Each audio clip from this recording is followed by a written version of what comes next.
Los sonidos de las letras.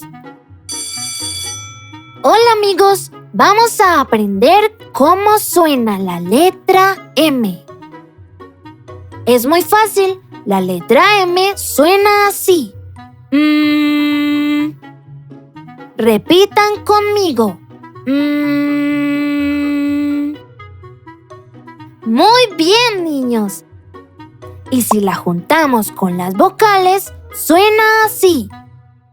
Ma, me, mi, mo, mu. Repitan conmigo. Ma, me, mi, mo, mu. Ahora vamos a leer palabras con esta maravillosa letra. Mamá, mamá. Mesa, mesa. Mimo, mimo. Moto, moto. Mula, mula.